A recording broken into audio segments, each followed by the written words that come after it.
gavelled in at 3 o'clock, and then we went into executive session. So we've already approved the agenda, and we've already approved the consent agenda. Okay, so these ones are- It's just the dates So are as wrong. soon as Is I that what you find. were pointing No, yes, these are all 2018. Oh, here we go. All right. Okay, I have a couple. Oh, wait, I wait. should have, instead of moving to, well, I moved to approve the agenda.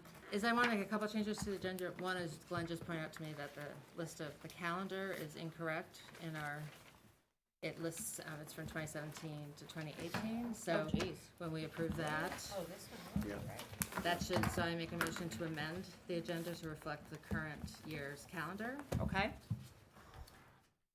Second. Second. All in favor? Aye. Aye. Any opposed? That is a very good, Good job.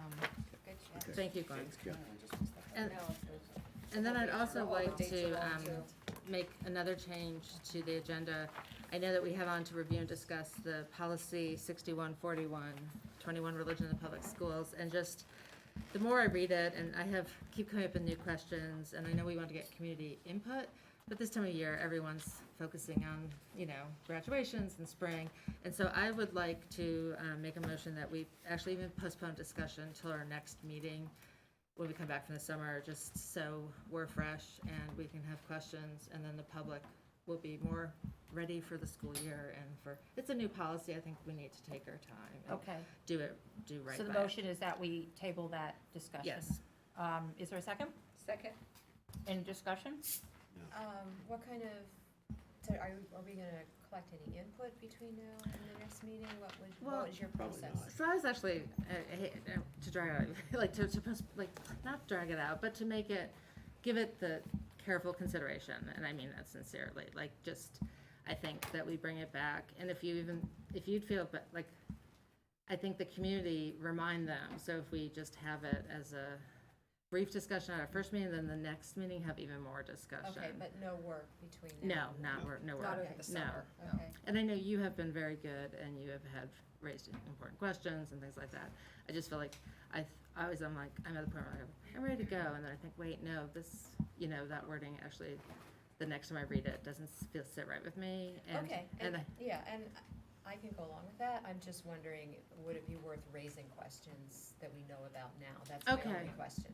I mean, You know, I just- but we can also just put a pause button on what it. do too. other people Either think? one. Can I just make an Mm-hmm. additional recommendation, since we're tabling it, and it is a weighty policy, maybe what I'll work with the policy committee on is also a more formalized process for soliciting feedback, so we can schedule in the fall Yeah. either coffee Mm-hmm. conversations or whatever at each of the buildings with PTA folks or whoever might be interested in having the conversation.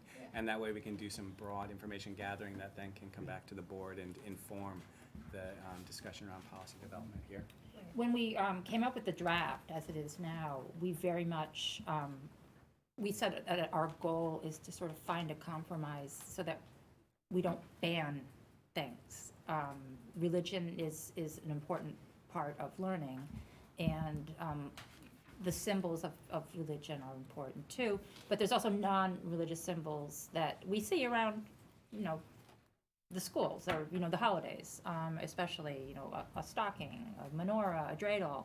It seems to me you're getting into the discussion of the. So these are the policy. questions that have come up, and we want to be thoughtful and make sure we take in everyone's opinion Okay, when we consider this. so really the motion right now is just to postpone. Yes. This as an agenda item until the fall. But Debbie asked if questions had been raised, and I'm citing the sort of stuff that Yeah, we'd I- like well, to I- delve into a little I bit don't more. wanna speed up the process, but I also don't wanna ignore the process, and I don't wanna slow down the process, so it's fine to put a pause on it, absolutely is. My only question was, is there anything that we could start to think about or raise now that could be, sort I of, see. like Chris was saying, okay, well, one question that's come up is this. So I just don't know if you wanna put questions on the table or just put a pause on it and wait till the fall, And I which is would, fine to too. that, I would suggest just submit your questions to the policy committee, Yeah, Yeah, that's fair. like Okay. Yeah. via email, just submit Yeah. your questions. That's great. Sounds good. okay. All in favor of tabling discussion that we just Aye. discussed? Aye. Aye. Any opposed? Okay, thank you. So that Thank is you. tabled. Board chairs report, there is no board chairs. Public comment. Public comment. Is there anyone from the public who'd like to come forward and offer any comments? Seeing no one. Thank you. There is no board chair's report. Superintendent's report. Just a couple of things very quickly. Number one, thank you for attending graduation. That was great. You It were was there. wonderful. It was Oh, fabulous. It was wonderful. Beautiful night as well. And number two, I just wanted to briefly update the board. I mentioned this to Chris when we were speaking a while ago. A year or so ago, there was some concern about the social studies curriculum at Cider Mill. In the intervening year, working with Frank Compar and a group of the LLC staff over there, they revised some curriculum. This year, Cider Mill actually won an award from the CECA, which is the Connecticut Educators Computer Association. That's the local version of ISTE, which is the International Society for Technology Education, for the transdisciplinary unit that they developed on the Native peoples. And so Wilton won 2 of the 3 awards that CECA gives, but one was on about the really high quality curriculum. The second award was won by Jackie Whiting, who is an LMS here, on a design thinking program that she developed for high school students. That's wonderful. So it's really terrific. That was the presentation we had here with the students, Yeah. right? Yeah. We did- Yes, yeah, that was- the that back was in the just fall. great, yeah. Mhm. Yeah, Right. back in the fall. Can I get the QR codes? too? Yeah. Yeah. Yeah, and then just the last point I would make, we've been off to just a tremendous start to our hiring season this year as we've had teachers retire. And Maria shared with me earlier today, in the last 2 weeks, we've hired a Fulbright scholar, a nationally recognized musician, and a Wilton High School alumna who was valedictorian of her class. Oh, Wow. Teaching science, so we're off to a great start. This is actually one of the best seasons I think I've ever had as an administrator. Oh, that's So, fun. Just keeps we're gonna- getting better we're gonna and better. continue. Well, we look forward to seeing them in the Yes. fall. So. Committee reports, business ops. Yeah, we met really primarily, Ann gave a presentation on our forecast for year end, which is we should be on budget, on target. You know, we're pretty much wrapping up, and I think we want to add anything to that. I think we're in very good shape. We spent a lot of time discussing the facilities work that's going to be done over the summer. We have a pretty busy agenda and list of facilities work, right? Okay. That is scheduled for the summer months. It's amazing. I don't think people really realize how much work goes. Everybody thinks we just shut down for the summer. There's an No. incredible amount of work that takes place during the summer months within the school system. So we went through that, the hiring status update that Dr. Smith just spoke about. We are up to speed and I guess on track for the new world conversion for our systems software changes. And that's moving along well. And then one of the other thing we'll talk about is on the lunch program proposal. We spent a lot of time discussing that. We'll talk about that later on our agenda. Great, thank you. Yep. Teaching and learning, No report. okay, and policy and communication. I didn't meet. We didn't meet. Oh, okay, good. No, there was a meeting. Correct you. answer. She looked at you like this. We are working on a couple for the summer, so, Okay. Lucille Good. will Okay, ask them to I'll do work it. it out with time. Thank you. Everyone's favorite presentation. The Wilton Continuing Education Annual Report. Welcome. Thank you. Thank you for providing time for continuing education. Good to see everyone. Emily and I would like to jump right into the highlights for this year. I would like to begin with not with our programs, but the work we started to do in January on our website. I'm very excited to announce that we developed our first podcast. And I sent the link to Lucille last night, and you can all get a chance to listen to that. We hired a podcaster, and he's doing classes for us. But he came to our drone safety class, which was in the spring, and we interviewed the 2 instructors and myself, and we're going to put out a series of podcasts about continuing education. And this will really help us to market the programs. The other exciting piece of news that I'd like to share is that we're working on an app so that when parents are online picking up their children and waiting, they can see what availability they have to register their children for programs. So we're working on that. And we're also researching new platforms for our website, because our website's been out there for 10 years.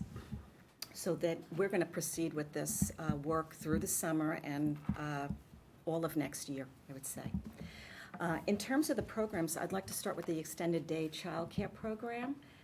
All programs this year fill to capacity. We open registration this year for next year a week early on May 20th, and within hours, all 3 programs fill to capacity. We've enjoyed the last 2 years in dedicated space at the Miller Driscoll program. That dedicated space allowed us to do so many things. We beautified the courtyard right outside of that extended day program. We have raised garden beds. We grow vegetables and flowers, and we have fairy gardens over there. We have our own picnic tables, and the additional space allows us not only storage for many really beautiful knitted crafts. I think I had shared some pictures with you. And it also allows us for greater security for the students and, the increased number of students. And we were able to take between 10 and 15 more families in that dedicated space, really allows us to build on the financial success of the program.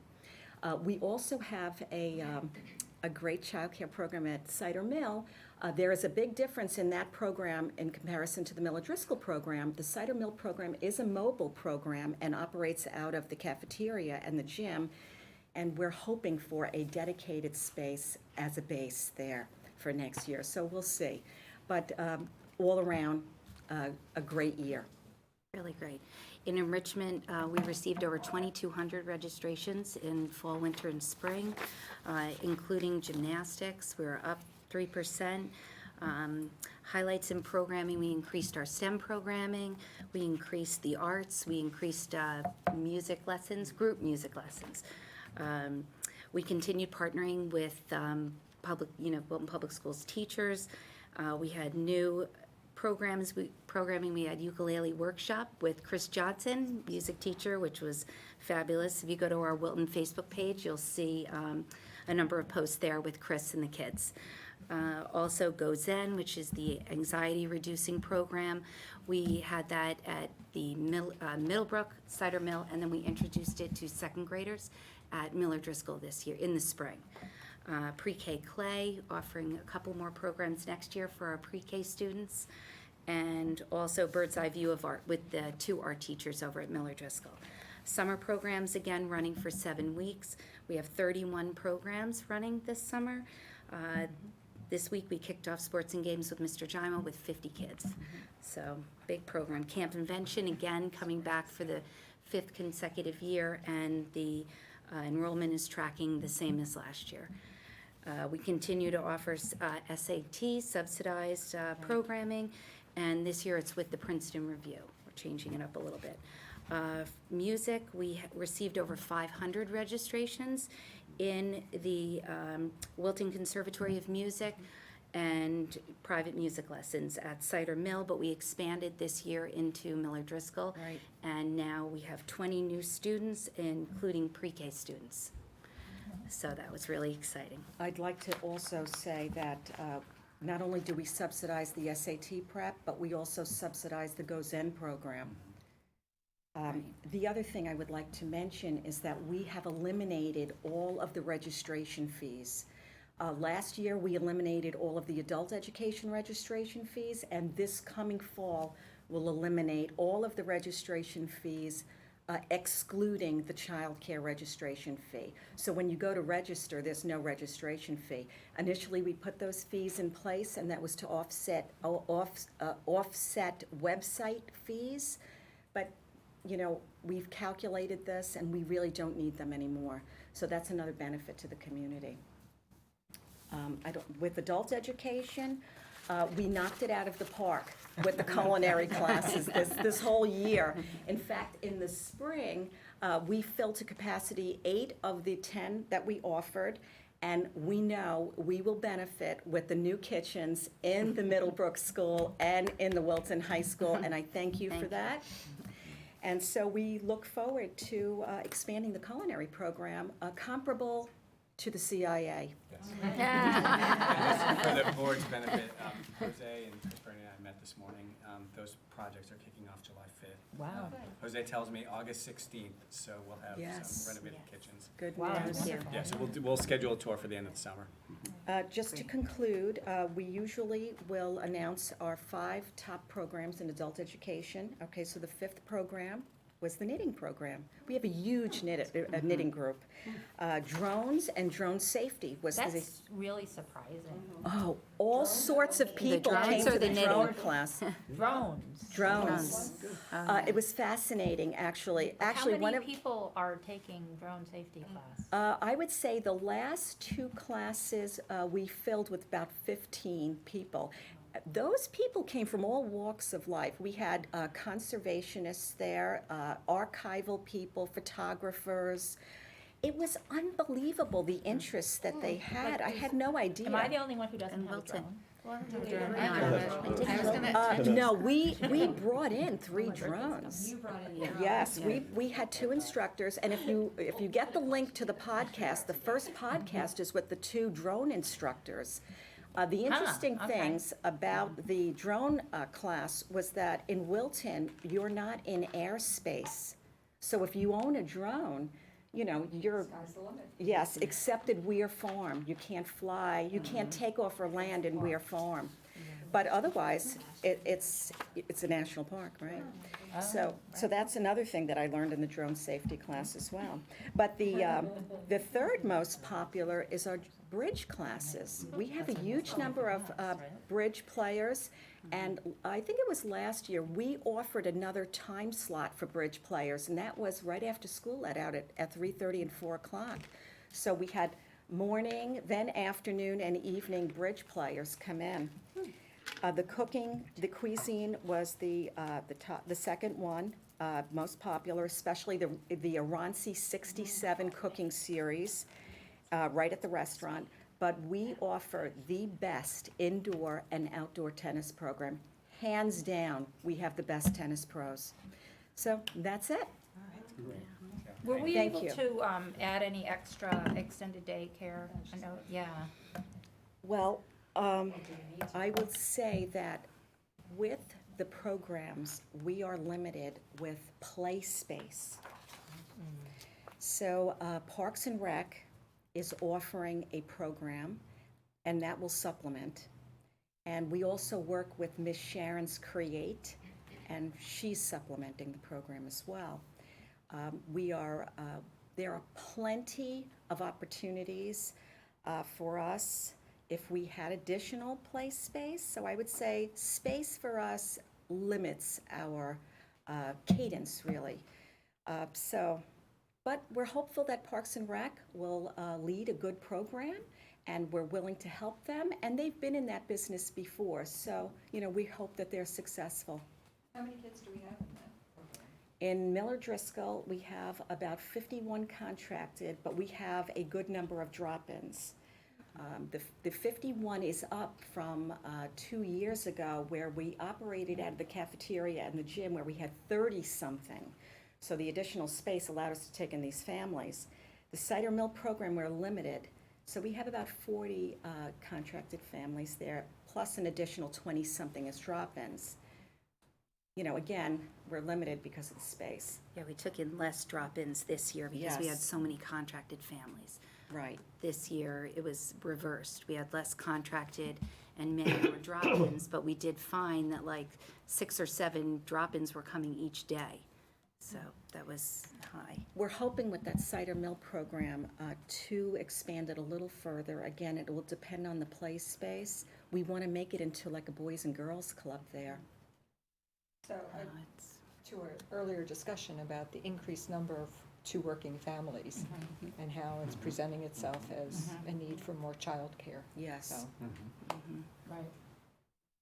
Other questions? Are there any programs, I get the Westport thing, I get the Ridgecrest. Are there any programs that we don't offer that other communities do? And if so, should we be, and is there, why aren't we? I would think, looking at ours, we're pretty competitive with everybody. I'm just wondering if there are programs that are requested or asked about that we don't do, that we should be doing, or? Or you're I pretty have to comfortable think with- about that, but I do look at surrounding Yeah. towns, and I think we're out there as the leader, Yeah, really. I would think so, looking at Bridge, the going. cooking, Yeah. the, With yeah. the bridge classes, we're able to take in those Yeah. numbers because our pricing is a little lower, because we have the volume. Mm-hmm. We offer the tennis program is Yeah. hands down the best. I can't think of one, but I will look again. Curious. Do you have Mahjong? We do. Yeah. You know, those games have made a comeback. Mahjong, canasta, Everyone's talking about Mahjong. yes, Yeah. I have a whole set. yes. Okay, there you go. I have Yeah. no idea how to Sign play. up. You can Sign come, up. you You'll can have sign to up and sign come. up, or come and see us. Yes. Thank you. No, thank Thank you you. for another great Thank year. you. Thank you. Thank you Great so year. much. Support. Great year. Now, everyone's next favorite presentation, special education. Thank you. Welcome, Sharon. Apologize, Andre couldn't be here Yes, today. thank you for so being yeah, here thank you. tonight. Sharon. So I know you have received this and have been able to look through it, so I won't read through everything. We'll just highlight some things Andrea wanted me to make sure that I spoke about. Mainly some of the ongoing initiatives that we started early in the year on and we continue to work on. Starting around page 4, we have really expanded our collaborative center this year with our students with more significant disabilities. When I first got here, we had mainly pre-K through grade 2 and had just started at Cider Mill.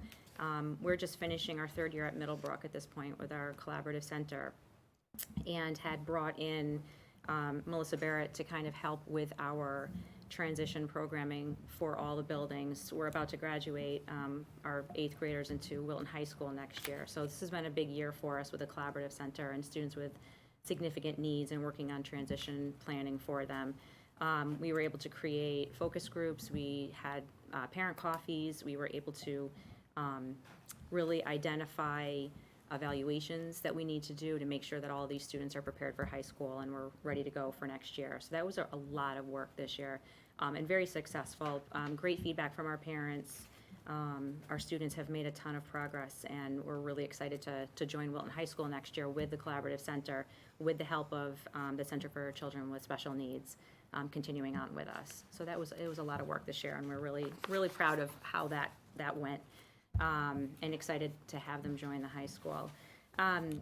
Our pre-K through 5 initiatives were based solely in reading identification of students with disabilities, early identification, and continuing to provide professional development for all of our teachers in the area of reading and dyslexia. We were able to do a lot of that this year, both with professional developments outside of the district, but we also brought in professional development to the buildings in the area of not just identification, but metrics so that we can measure growth and providing teachers with very systematic progress monitoring so that we can catch things slightly earlier than we have in the past. And that was very successful. We'll be expanding on that next year as well. We talked a lot about increasing the capacity of our staff in the math area, something that we focused on. We focused on it as a leadership group this year, but we also, within special education, we did our own focus groups, getting into classes and finding out, again, what metrics we can add so that we can start progress monitoring the areas of math more significantly as well. So this year was more of a exploratory phase. We're gonna be moving into next year where we will hopefully be purchasing some new progress monitoring tools to continue with that. I think extended school year speaks for itself. We have it every year. We do the best. We have Bernadette Hess has done an amazing job at expanding it and really trying to provide for all students in a very unique way. This year we decided to sort of break it into elementary and secondary with the help of Melissa Barrett, helping with the 6 to 21. We were able to provide more programming for our students this year and unique programming, and really make sure that everyone has no more than 2 weeks off at the beginning of the summer and no more than 2 weeks before the start of the school year at the end. whereas in years past, we've had upwards of 3.5 weeks on either side. That poses a very significant challenge for families with students that have more significant disabilities. So we're right on target this year with not having more than 2 weeks off on either end, with also with the help of the new start date before Labor Day. So it's, we're really happy about that. We saw the formation of our SEPTA this year, which is our Special Education PTA, which has been amazing. A lot of work spearheaded by Kara Berghaus, Rosalie Witt as well. A lot of work went into that on their behalf. We were very successful in meeting once a month. You can read through all the different pieces of information that they brought to the district for parents and support of all of the district initiatives as well. We're really happy to have them. We'll be continuing to meet over the summer, and then we'll be going into next year with some more fundraising and some more opportunities for families of students with disabilities. So we look forward to more in the eyes of the SEPTA lens. There's no longer a parent advisory board? Correct. Correct. So- It's SEPTA. PTA, yeah, they just got their charter. And the SEPTA is a national Yeah. program, Yep. as opposed to. Really opens up a lot of opportunities for Yeah. us, so we're Which excited has about it. really opened up some windows for us. Yep. As far as students, I know there was some question about students exiting and how many we identify versus exiting. We do have the statistics of that we exited 28 students who returned into regular education. So with that, they're students that still continue to be matriculated in the district, but they no longer require specialized instruction. Separate from that, we graduated 31 students. So although they were continued to be identified through high school, they graduated, and then we had 3 students who exited at the age of 21. So it's a total of 62 students. We did identify 124 students into special education. So those are kind of the numbers for last year into this year. And how many people do you expect in community steps next year? Community steps, 3 are graduating. We do have, it's going to be very similar. I want to say 4. There's one that's sort of going to be a hybrid, but it's going to be similar with the addition of 1 student, Okay. I think, at this point, yeah. So, And how many kids are we planning for the alternative school? at this time, we have 7 families who have applied and that we are going through the application process, and that will most likely be identified going in. We also have 5 other families that will be coming in within the next 10 days or so to talk with Andrea or myself about the possibility. So before they fill out the application, they wanted to come in, have conversations, talk a little bit more about it. So we have the potential, we have about 12 families that we'll be working with in the next few weeks. 7 of them most likely will be a sure thing, and then the other 5 right now will just be in the talking stages. But we are thinking by the end of the summer, approximately 12. So, Good. yeah, we're very excited about that. It's all going well. We've hired, we have everyone hired for it. They'll be meeting over the summer to just, start outlining all the curriculum pieces and everything that needs to go in for evaluation and everything, and we're really excited about it. So lots of family support with it too. Does any facility work need to be done at trackside to accommodate the school? Yeah, there's ongoing work. I don't have the details on that. I'd have to talk more to Andre about what's actually being done. I know there was some maintenance work that had to be done. Minor stuff. so- Okay. It's You know, minor. just the- in terms Security of, stuff. like, Painting security and- controls. Compliance, we Yeah. needed to restripe and hang a couple of handicap parking signs outside. Yeah. To add security camera and door entrance. Yep. Talked about building a set of doors just to separate the, kind of the barn area from the other space. Okay. And then beyond that, it's just furniture and maybe some painting. Good. And that's on our agenda Yeah. for the summer. Right. summer work. Good. Excited about it. So you can see all the professional development that our special education team that they have gone out. What's not listed on here are just a few I wanted to also add to that. We had, as far as the reading initiative, we had all the special education teachers, K through 5, along with a few reading specialists, participate in a 3-day workshop that we brought here to the district on the Dibbles M class, which is a software program that allows them to do very frequent and very accurate progress monitoring for the signs of learning disabilities and dyslexia. So we're really excited about that. We also brought in CIRC to the district for a 2-day workshop on the educational benefit process so that we can refine our IEP writing and make sure that all of our goals and benchmarks are written properly and that children receive proper benefit from their IEP in 1 year's time. It was very well received. We had great feedback. In addition to the special education staff, we also invited every administrator in the building to go, which they all participated in. And we also had 2 groups in the secondary of regular education teachers that were very interested, and so we invited them to come in as well. And we got great feedback from them on that as far as the regular education lens to how to write an IEP and have it align more closely with the standards of the curriculum so that we can make sure that when we're writing them, we're taking that into consideration. So that was very well received. And you all know Ross Green, who came into the district. We did a year-long professional development with collaborative proactive solutions in every single building. We had teams of roughly 10 people that participated in that. And that just sort of goes along with all of his philosophies. And we were able to put into practice a lot of the troubleshooting with that and taking certain students who were particularly struggling with some behaviors and use some of his practices. And that will be ongoing as well. And it was very successful. So we're really excited about that. Some more information on SEPTA. Our preschool, the happiest place on earth, which the most adorable place on earth, I guess you could say. It just had an amazing year. Again, it's anytime you're having a day, just take a walk into the preschool. We're up to 51 students this year, identified students. We had very full classrooms, very energetic, amazing teachers in there. It's just so much great work was done. We're up to 29 typical peers.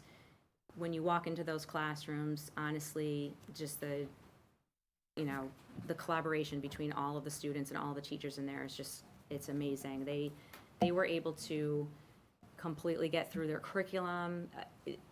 All of the students were able to grow leaps and bounds on their IEPs. It was just a fabulous year in preschool, and we're so excited. We keep getting people coming, lots of twins. So there's a lot of twins coming next year for some reason. I'm not sure why, but we have a lot more coming. So I'm sure you'll be hearing from Kathy Kuhn on our needs at preschool for next year. But again, just a really great, successful year there. We were up about 3 from last year on that.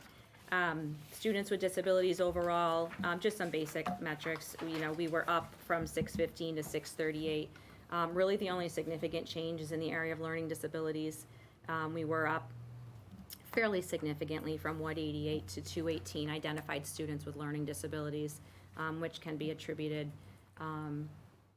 mostly and hopefully to our early identification and some of the work that we're doing in that area, which we'll continue to focus on for next year.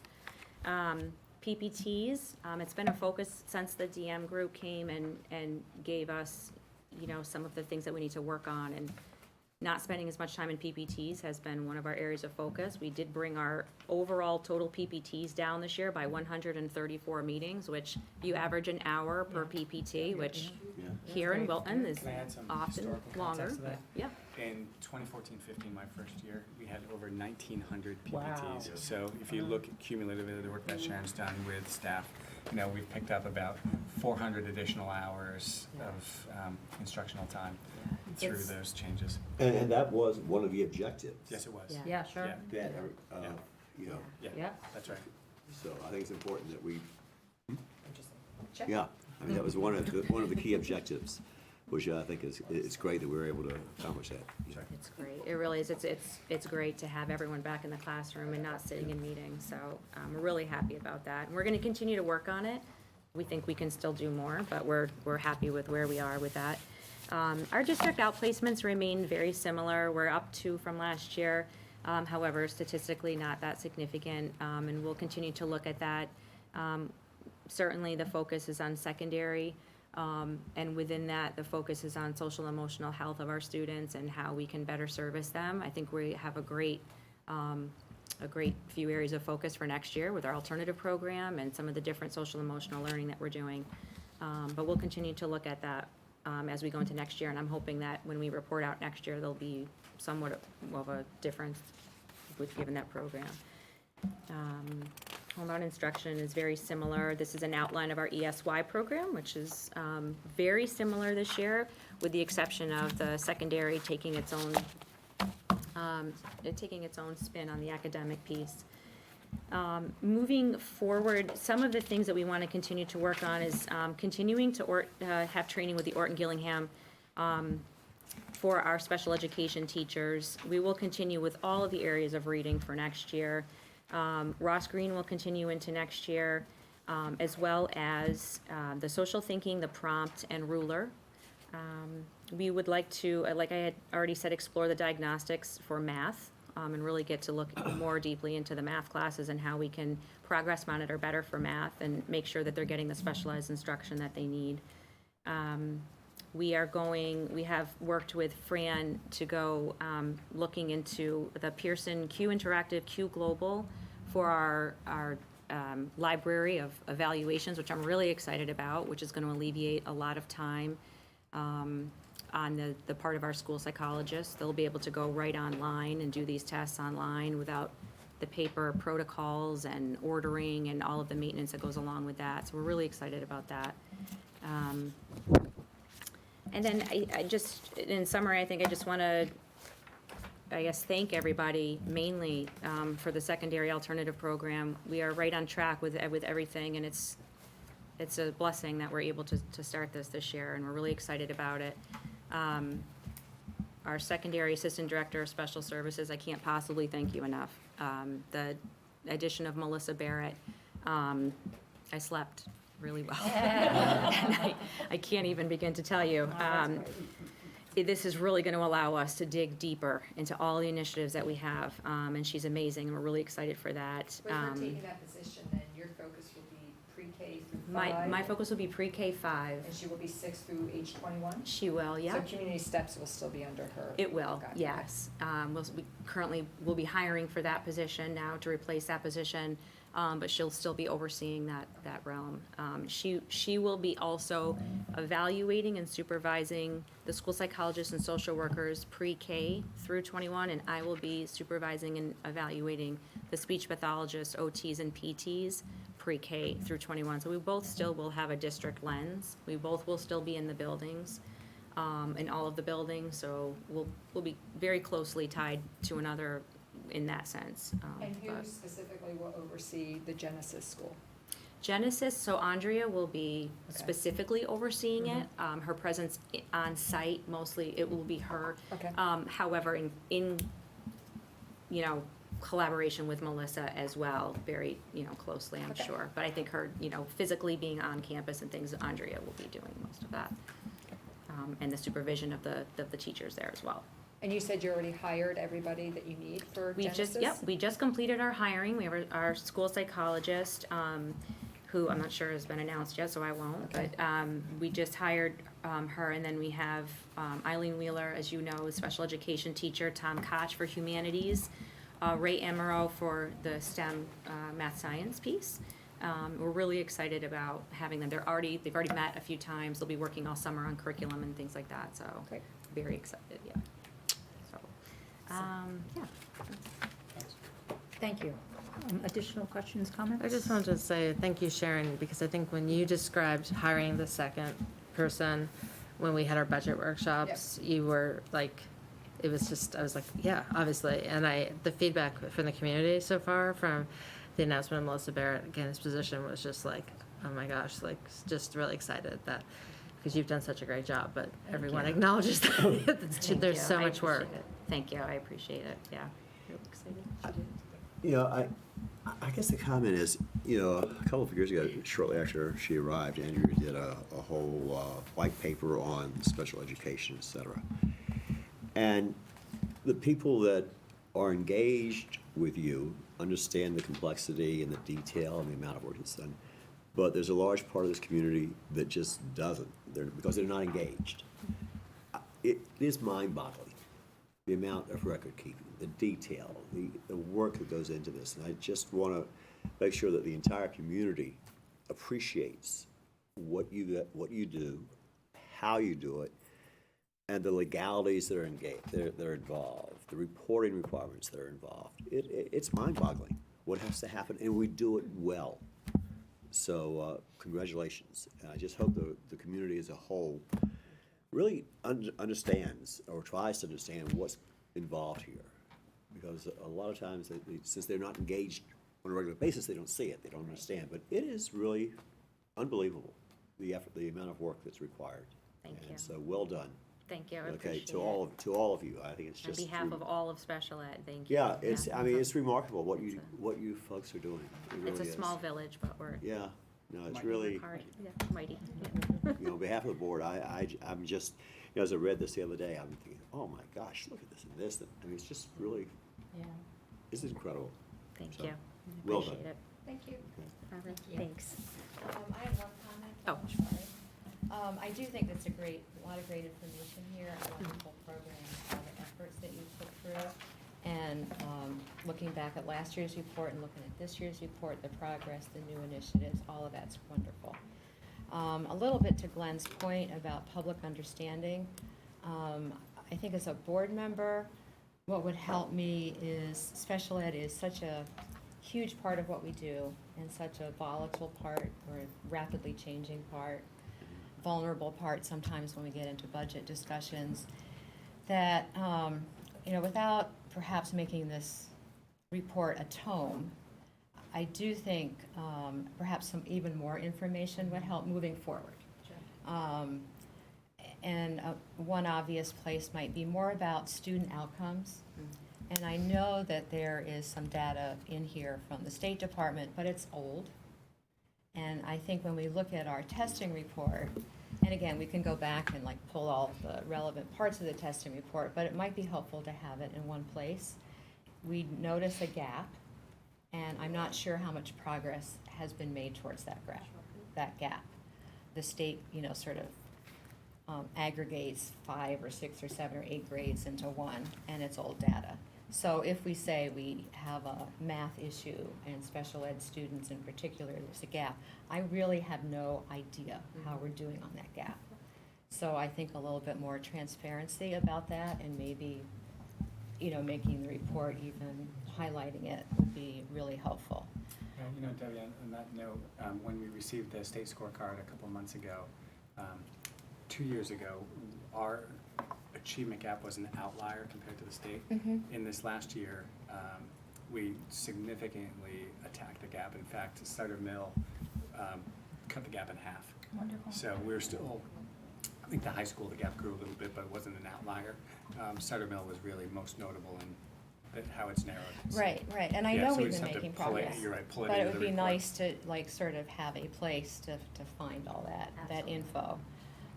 Also, when we talk about students exiting special ed, that sounds good, but I don't know what it means. Is that kids aging out or not aging out? Is that speech and language, you know, from pre-K to K? Is that reading difficulties? You know, where and who are those kids without obviously identifying them? And then in terms of the graduates, again, without identifying, can we have a little bit more information about where they go, what they do after they graduate?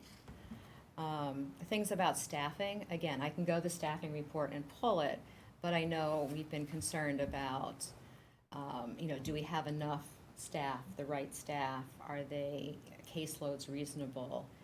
Are we looking at paraprofessionals? I know we had talked about trying to fade some of that staffing. So where are we in that kind of thing, just a sort of a staffing picture? And then as you talk through this report, it became more alive. But I wonder, as a standalone document, like if you're going to conclude that, you know, the students in outplacements generally are around social emotional things, it would just be nice to write those type of observations like right into the report. So again, if we have a public or somebody angry at the budget, like, okay, here's more. And then maybe a little bit more about financials. You know, if one is prevalence rate, I think we're holding steady, but I don't have a longitudinal graph to show me that. And where do we compare on the DIRG? And what percentage of our budget? And, you know, how are we doing?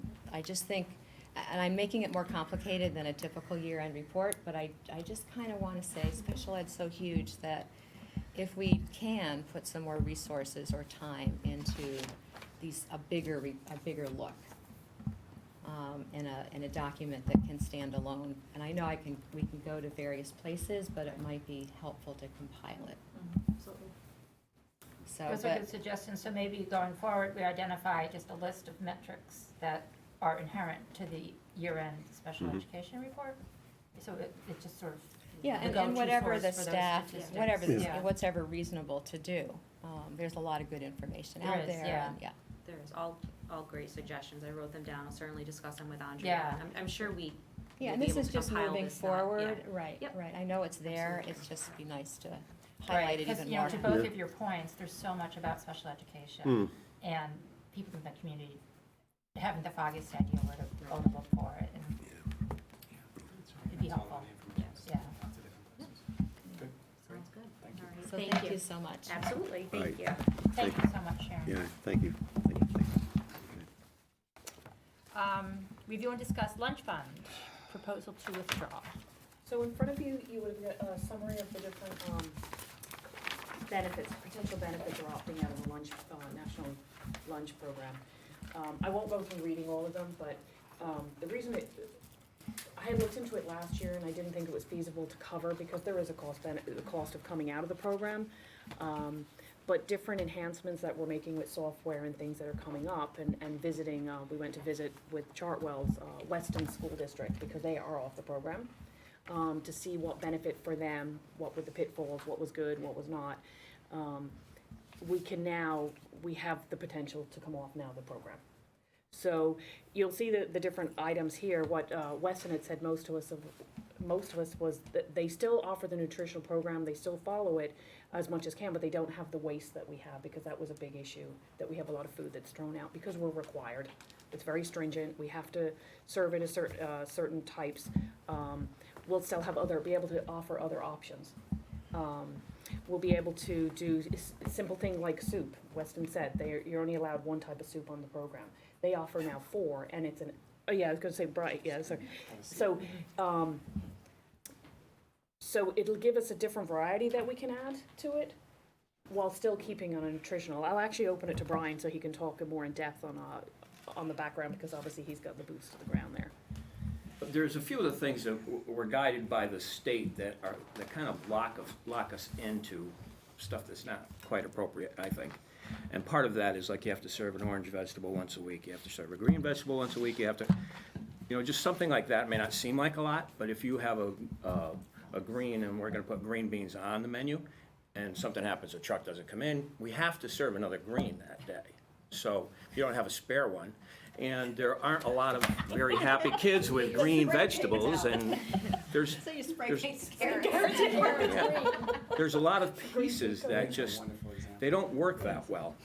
And we're finding that even putting our best foot forward, like the state reviewed us last year, and they gave us ideas. Well, you know what, cherry tomatoes is a real big thing. Okay, yeah, it was. So cherry tomatoes, we use those more than, or as a substitute for carrots, as a red. So what ended up happening is we got a few tips and a few pointers, but there's still a ton of waste. Because basically, in order for us to call it a meal by the state and get reimbursement for us at commodity dollars, it has to follow the pattern, and you have to have a fruit or a vegetable. So if you're putting out a fruit, and we always have apples and oranges and pears and then cupped fruit, if they don't pick a fruit, then they have to have a vegetable, and if that vegetable isn't good for that child, or they don't like it, well, they'll pass up the broccoli and you can't call it a meal anymore. So if just something as simple as putting on those cherry tomatoes as an option 3 times a week, that opens the field up for us and it reduces the amount of waste, and we don't have to put it on a child's plate. So that's a big piece. The nutrition won't go away. What is in a meal when we do this? What's going away is it has to be that green on Monday, or it has to be that red on Tuesday, or that type of thing. Soups, it's a sodium level is what it amounts to. We have some pretty talented culinary people, and in Weston, my peer, or he was, Andre Santelli, he's quite the chef. He spends more time as a chef than I do, even though we're both Culinary Institute graduates. But he experimented with soups, and he couldn't make a palatable soup because of the salt content. It may not seem like a lot, but there are soups out there that don't have a salt flavor to it, but there's a good amount of salt in it to get the right combinations of flavors working. We can serve a Campbell's tomato soup, And to see that the processors, unlimited sources, when they're trying to get so many kids, they can't come up with a soup either, that's pretty sad. So there's a lot of different pieces that are out there that we're missing the boat on and we can't offer to a child. So as long as we can make the financial piece work, I think that's the key. We won't miss a beat. Our culinary will be raised, so the kids will see more of the stuff that they see when they go out with mom and dad to the restaurant, as opposed to what was geared towards inner cities to having that kind of meal. So I think it's a win-win for us. I had a hard time of putting together pros and cons. I had a hard time finding cons on this, I really did. And we have people that walked down this path before us, and it was Weston for 2 years and Westport for 2 years. I like to consider us closer to Weston because of the population. There are 2,800 kids or 3,000 kids. They had made the amount of profit in December without making it through the rest of the year. They were where they were on target when they came off of it, just by strategically putting the items out there that the kids are eating and not throwing away. And as all, now, I'm sure everyone knows, waste not is a big thing in the town. And this is gonna help us by not throwing as much stuff away. I really didn't prepare anything to say. I just thought I would answer questions if anyone had any. That's been great, yeah. Hey, is there anything in both, we're talking, the high school is already off, okay, so we're Right. talking Correct. Middlebrook, Cider Mill, and Miller Driscoll. Are you able, with the kitchens that are there and the equipment that's there, to make these changes without any major, improvements, or are you prepared to do whatever you need to do to be able to offer these changes? in those The kitchens? biggest challenge will be the culinary aspect of getting more people that are opening up pre-made chicken nuggets, stuff like Yeah. that. So the culinary is a larger piece than the equipment itself, because Okay. we always reinvest in, we just did 300,000 in Middlebrook at the renewal of the last contract, 225 at the high school 5 years before. So in answer to your question, I've looked at that, and there's a couple pieces that we do need. Okay. And the way we're targeting that is if we sign another contract, what's gonna end up happening is the Chartwell's pays for that, and over the course of the contract, we pay it back. Yeah. And right now, we're paying down a $225,000 note over 5 years. I'm guessing this isn't gonna be $75,000 because new cafeteria at Miller Driscoll, Yep. recent upgrade at Middlebrook School, Cider Mill, state of the art, even though it's dated, it's one of the finer Yeah. Okay. setups. So you're able to make these transitions without any major hiccups or obstacles? Great, okay. What would be the cost implications? The cost implication is, as Brian had stated, we do get reimbursement back from the state. So that was one concern, and the second one was the commodities that we get every year from the USDA. So without getting too much in the weeds, I had looked into, from the accounting procedures on, policies and procedures on getting things in place for us. And in going through that, I noticed a high level of fees. So I contacted the companies that we deal with, find out that we're on a legacy system. So in just getting off that legacy system, we're gonna save about 50 to 60,000 in fees a year. Wow. So that was, to me, the flag then going, we could actually do this. So, that in reducing the fees like that and moving to a better program, and then also, I had suggested, doing some numbers, suggesting 20 cents increase possibly on some of it, but what also brings in, what Brian had talked about too, is there's à la carte things that we can add, Right. the soups. So in doing that, that will bring it up from that aspect to cover that differential in cost on it, for it. So that's how, for me, to make the numbers work, that's the way I was looking at it. Will it still be served as a meal and they can pick and choose what they want on, if it's breakfast for lunch, because that seems to be the popular one. Yep. And you get the items that you choose. Are there vegetables that they can say, no, I don't want, and I'll how turn that does over the to Brian price, on like, that, how will yeah. that pricing work out? Is it, They'll still, I'm just wondering if there's like à la carte things where suddenly kids are pulling things off the shelf and their parents are like, wait, what happened to our, the simplest thing would be a meal. Like Miller Driscoll, we're a surf school now. And way back, I'm gonna say 15 years ago, the PTA thought it was very important, and I agreed 100% on this one, that what we put on the menu, mom and dad knew that was going to the table. So they knew that they were getting a broccoli. Whether or not the child made us pass by the garbage can on the way is totally Yeah. immaterial, but they got everything that was on that menu. We're still gonna have, at Miller Driscoll and Cider Mill and Middlebrook School, we're gonna have a meal package that is gonna have all those components. okay. The only difference would be is I don't want the broccoli.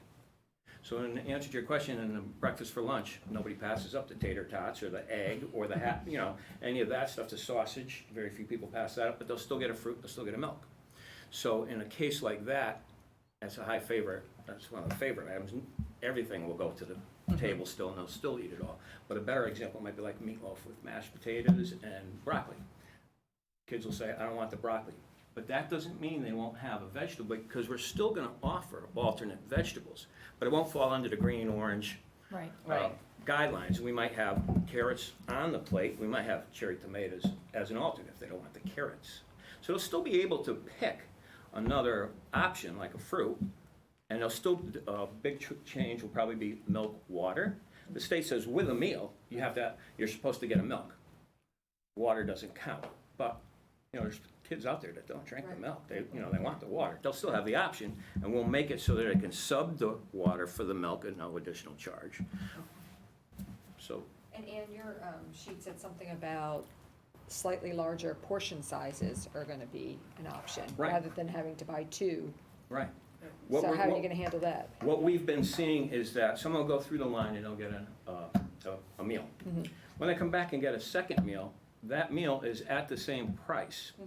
But we don't get anything from the state on that, because you can only get reimbursed one child, one meal a day, unless you're doing breakfast and lunch, but we only do lunch.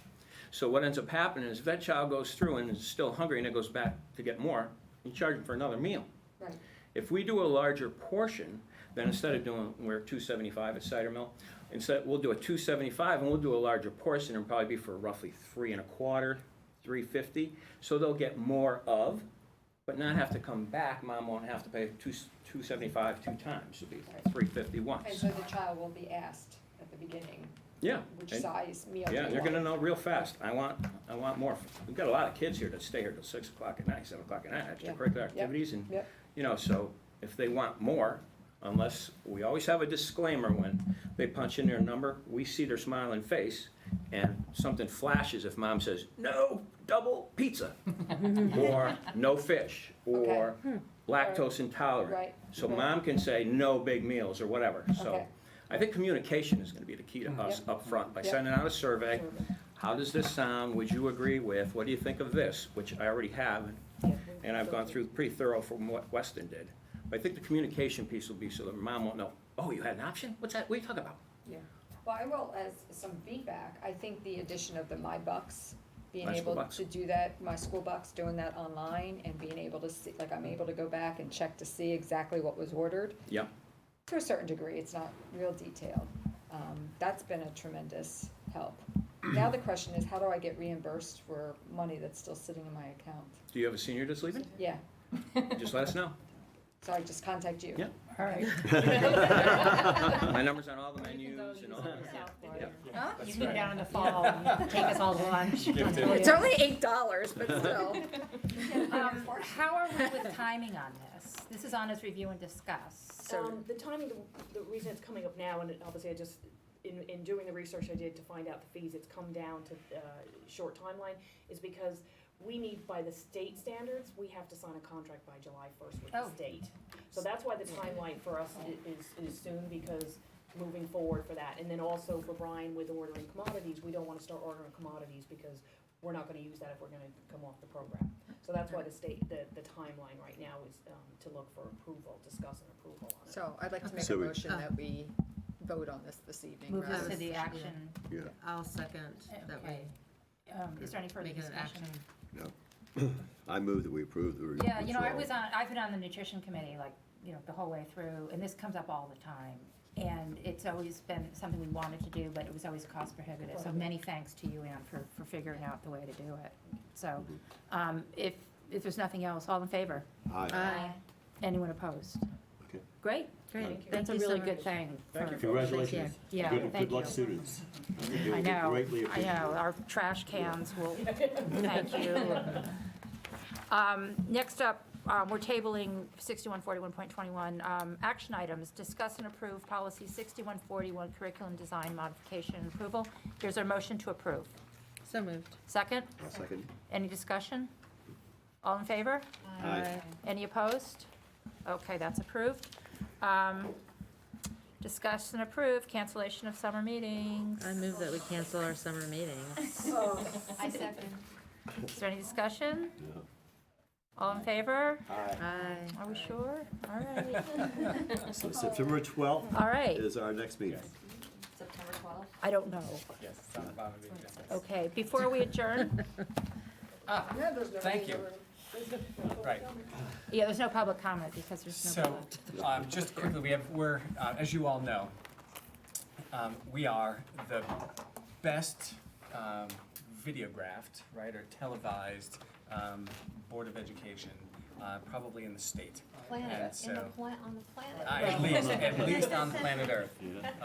It may be, more cosmic than that. So a couple of our intrepid students are here today, and we just, they spend a lot of time with us and probably know more about public service I and know. Board of Ed operations than the rest of the community.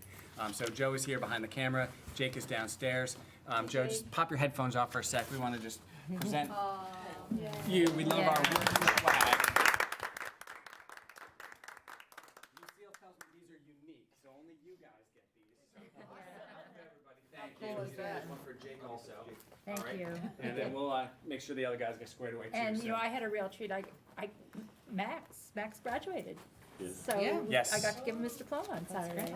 Wow. Yeah, it was real sweet, really nice. So, thank you, all of us. Is that one for Max? That's from, Okay. that's Yeah, from Max, yeah, we have Michael's in there. Now that he's a graduate, I don't know. We're proud. Is there a motion to adjourn? You don't need a motion, but I'll move that we. Second, all right, we're adjourned. See you in September. See you in All right. See you in September.